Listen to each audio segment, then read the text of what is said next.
ওয়াইলুল লিকুল্লি হুমাযাতিল লুমাযা।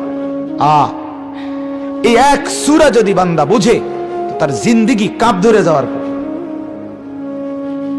পুরা জীবন কেঁপে ওঠার কথা।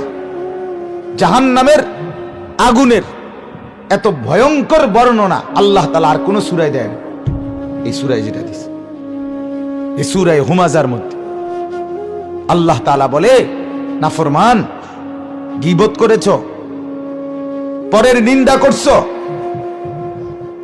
পরের মুখে মুখে, পরের সামনে বা পেছনে তারে মুখের কথা দিয়ে কষ্ট দিছ, তো তোমার জন্য যেই আগুন জাহান্নামে জ্বলবে, আল্লাহ বলেন আমি সেই আগুন আমি আল্লাহ নিজে জ্বালায় দেব।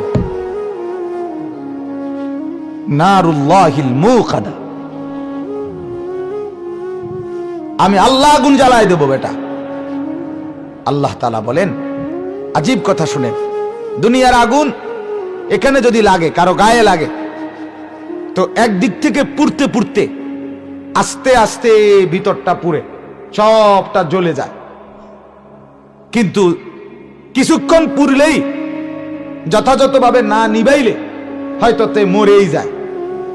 মরে গেলে এরপরে যদি বাকিটাও জ্বলতে থাকে, পুড়তে থাকে ভিতরটা ধীরে ধীরে, তার তো আর কোনো অনুভূতি নেই। কথা বোঝেন নাই? হে তো মরেই গেছে।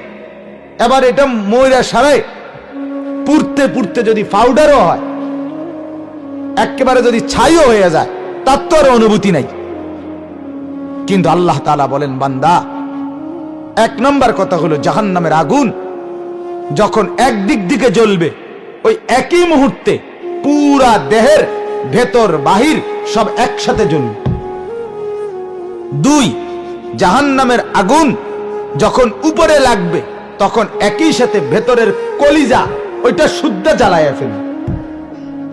আল্লাতী তাত্তালিউ আলাল আফইদা। তিন নাম্বার হলো দুনিয়ার আগুন কিছুক্ষণ জ্বললে তো পুড়ে যায়, মরে যায়, রুহু চলে যায়, আর অনুভূতি থাকে না।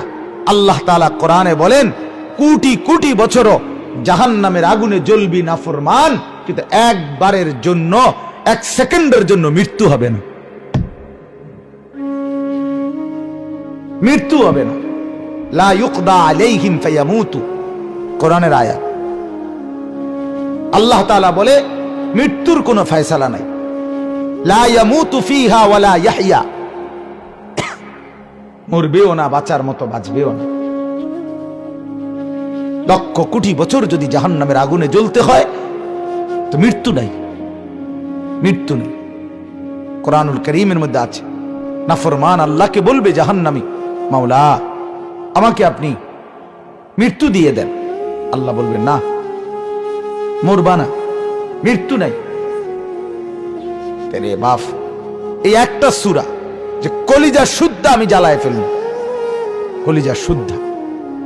মানুষের কষ্ট দিছ, মানুষের নাফরমানি করেছ, চা দোকানে বসে বসে লম্বা লম্বা বদনাম করছ, কোন সাহসে? কোন? অসংখ্য মানুষ আছে যাদের মুখের কথার থেকে কেউ নিরাপদ নেই। কথা বলেন না কেন? একটা মানুষকে নিরাপদ রাখে না সে। এমন অসভ্য অভ্যাস, এমন নিকৃষ্ট বদ অভ্যাস। একবারে বসছে 14 গোষ্ঠী, পুরা গ্রাম এলাকা, পুরা এলাকার সবাই বদনাম কইরা এরপরে নাফরমান হবে। নাউযুবিল্লাহ, নাউযুবিল্লাহ, নাউযুবিল্লাহ। নিকৃষ্টতম গুনাহ। আল্লাহ নবী সাল্লাল্লাহু আলাইহি ওয়াসাল্লাম বলেন, ওয়া হাল ইয়াকুব্বুন নারা আলা মানাখিরিহিম ইল্লা হাসাইদু আলসিনাতিহিম। আল্লাহ নবী বললেন,